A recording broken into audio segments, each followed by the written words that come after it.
Hello, happy stampers. This is Kate with Kate's Paper Creations, bringing you another card making video using Stampin' Up! Products. And it was time to get out some sets that I bought and I haven't used yet. And this was Happy Hedgehogs. My husband has a thing about hedgehogs. He loves them, and I have a couple of stuffed ones that I bought for him over the years. So of course I had to have this stamp set. So Happy Hedgehogs is the main stamp set I'm going to be using. I'm going to be using the sentiment from Dragonfly Garden, For a True Friend. We're going to be using the layering circles dies, and it's going to be the 1 3/8 inch circle there. And then we're going to be using the brushed brass butterflies. Love these things. They are, like I say, this is my favorite saying, these are bling without bulk. They're very, very flat. You can see them here.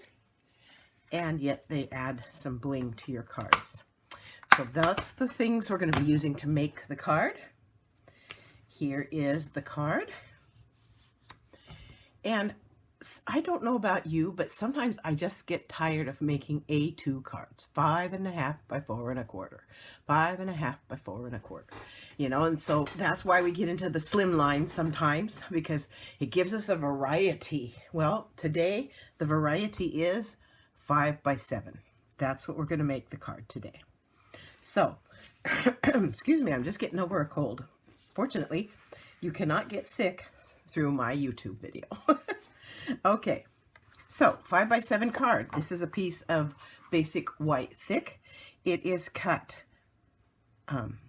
7 inches by 10 and scored at 5. So it will be a 5 by 7 when it's done. The nice thing about 5 by 7 cards is it gives you a little more space to work with. You can add a little bit more to your card, and yet this card is so simple. I am using the You're a Peach Designer Series papers, and I started with one piece that is the blue stripe that's in the package. This is cut 1 inch by 7 inches, and it's going to go on the front just flat. So we will get our stamp and seal out here. And it is a 1/2 inch from the side, from the folded side of the card, and it doesn't have a gap, top to bottom. Excuse me. Top to bottom, there's no gap at all. And from the side of the card, I came in, I believe, I forgot to write that down. So let me get the measurement so you can see what it is, just in case you need to know. I put it in 1 1/4 inches from the folded edge. Now the way I did that is I just lined my card up on the grid paper here, and I took my ruler and I set it at the 1 1/4. So there's 1, 2, 3, 4, 5, 6 right here. That's 1 1/4 inches right there.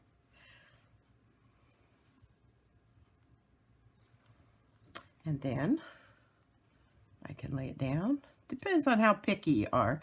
You certainly don't have to be this picky, but that's what I did. Okay, so there's my stripe.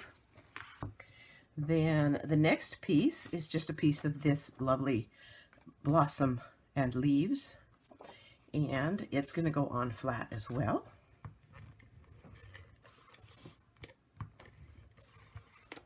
Make sure I get it in the video.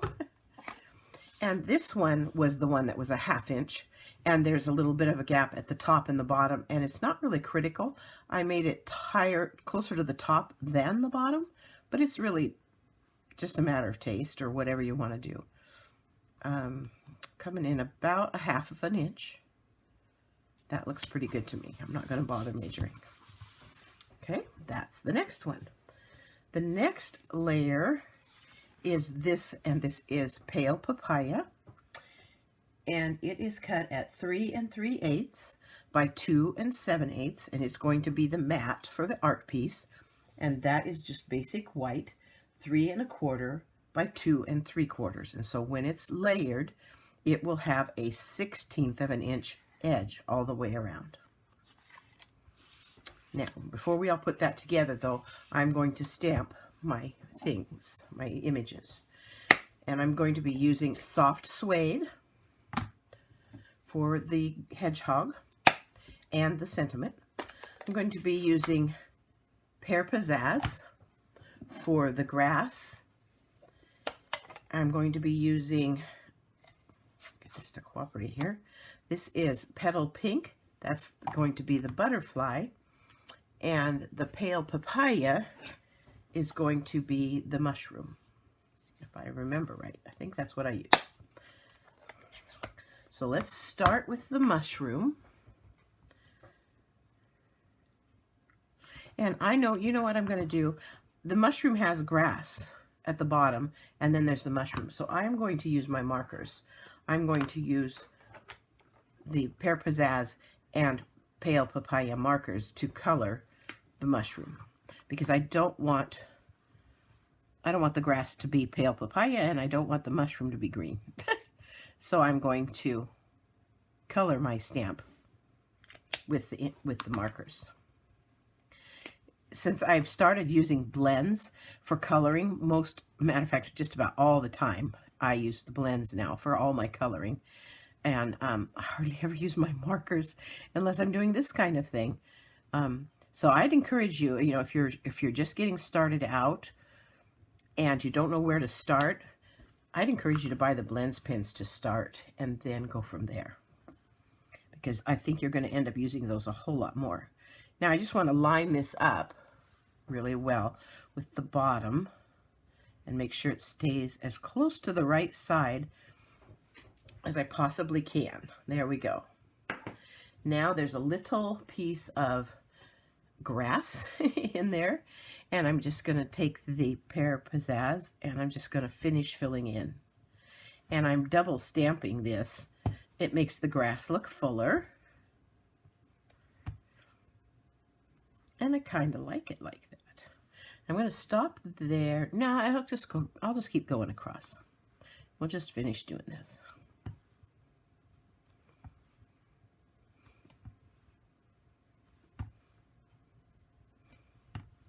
Okay, that looks good. And then we'll stamp the hedgehog. I want to make sure he gets inked up really good.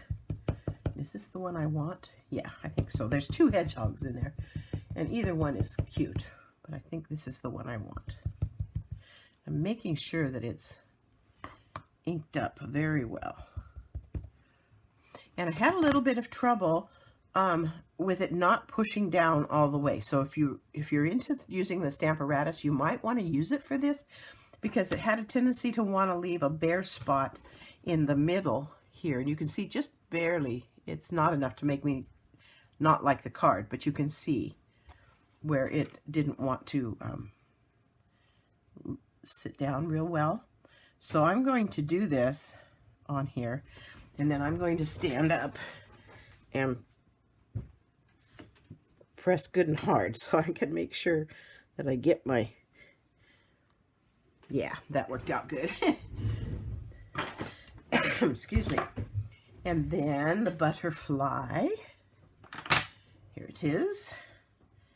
And we're doing the butterfly with the, my mat moved here, with the petal pink.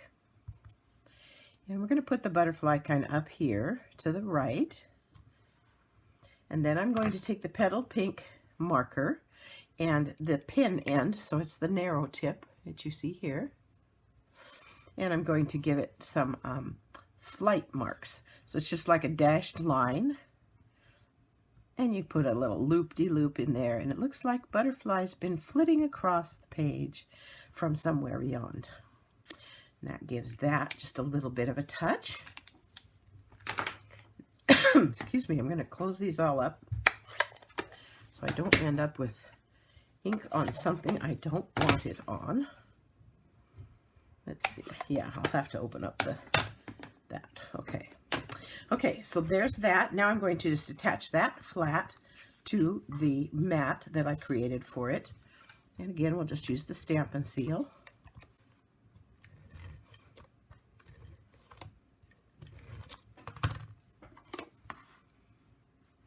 And again, this is a 1/16 of an inch border. just enough to make it stand out a little bit. And I thought about dimensionalizing this piece, and that would be totally up to you. But I decided to leave this piece flat as well. But you could dimensionalize this and lift it up a little bit off the page. That's a choice. And again, here, I just wanted it to be kind of up and let part of it show and part of it overlap into the white area of the card, like that. Okay, here's that 1 3/8 inch circle. And I'm going to stamp the sentiment with the soft suede.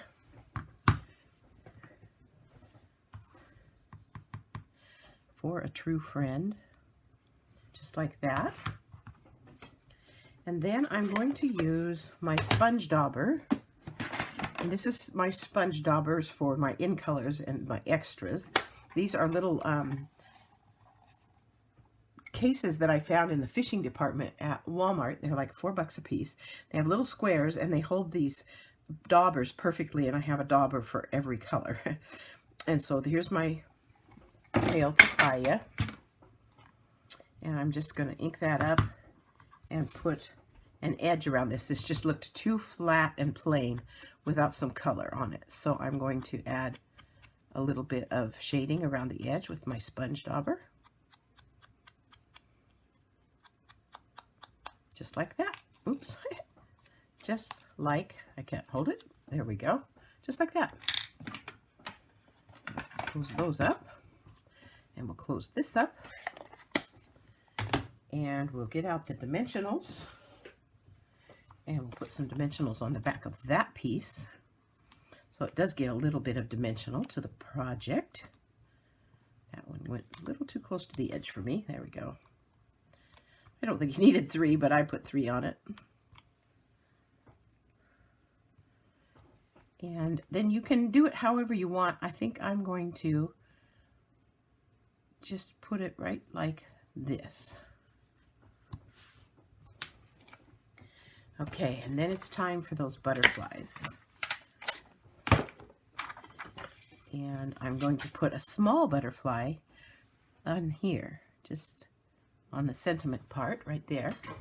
And then I'm going to use the larger butterflies, and I'm going to put 3 of them up the side of this piece here. I'll start with the one in the middle. Then I'm going to put one a little bit down here. And then I'm going to put one up here about the same distance apart. And there is today's card. Now, what I did to get the inspiration for this is I used a what they call a sketch. I found a sketch online, and I just said, okay, that's a good shape. How do I use these products to create this sketch? And this is what I came up with. So I hope you enjoyed today's video. There'll be some more coming. And don't forget, you have until March 10th to subscribe to the coming Paper Pumpkin kit that comes out March, well, the ordering for it ends March 10th. So you can order it up until that date. And it's going to have some things in it that are similar to the New Horizons paper that we have. So you're gonna want to check it out. And if you subscribe through me, you get at least 3 to 5 exclusive alternative videos, as well as some other that I make up for everyone. So you might get as many as 5 to 7 different ideas. And so I'd love to have you subscribe with me if you don't already. Hope you enjoyed today's card, and I look forward to talking to you again.